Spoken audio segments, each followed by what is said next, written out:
Le jardin botanique alpin de la Gésinia est une création qui vient de l'idée de Marie-Louise Cognac-Jailly. C'est une fille qui est native de Samoin, à l'entrée du village. Marie-Louise, sur la fin de sa vie, en 1903, décide de créer le jardin botanique alpin de la Gésinia. Elle fait appel à un architecte de renommée, Monsieur Jules Allemand, qui est architecte genevois. Monsieur Allemand demande à avoir 250 ouvriers pour créer le jardin sur 3 ans. Ce jardin était confectionné de toutes pièces sur un lieu où Marie-Louise, à l'âge de 16 ans, venait faire paître ses chèvres. Donc ce jardin a été créé de toutes pièces étant donné que c'était juste un champ où il n'y avait pas de présence d'eau, uniquement des lapias en surface, donc un terrain très calcaire sur côte au sud. La difficulté fut de faire venir l'eau de manière à avoir les éléments eau, minéral et aussi végétal, de manière à créer un jardin d'exception.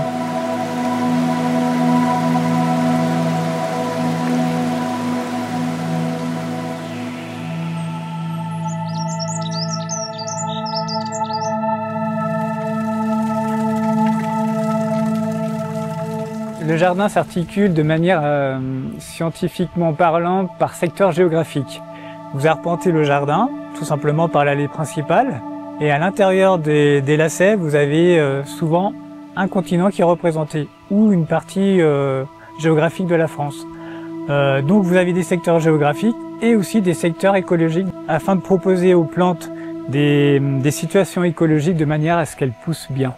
Nous avons en totalité dans le jardin environ 4500 espèces inventoriées, 2500 espèces différentes qui sont classées sur des logiciels informatiques de manière à retrouver les plantes en question. Nous avons un échange de graines internationales et grâce à ça, on peut choisir des plantes, notamment pour nous, on essaie d'avoir des plantes issues de montagnes ou d'altitude à travers le monde.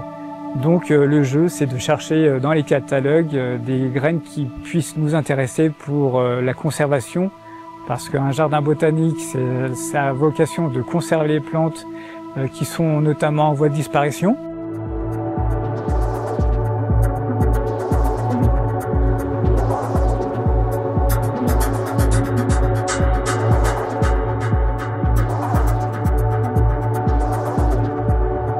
L'intérêt du jardin botanique alpin de la Gésinia, c'est que c'est un site exceptionnel à 700 mètres d'altitude et notamment dans les Alpes, on en rencontre quelques jardins botaniques alpins, notamment celui de Lautaret, mais qui est beaucoup plus haut. Nous, on a la particularité qu'ils soient accessibles à tout public grâce aux allées et puis dans un site remarquable comme Samoin, ça incite les touristes à faire la visite au niveau du jardin.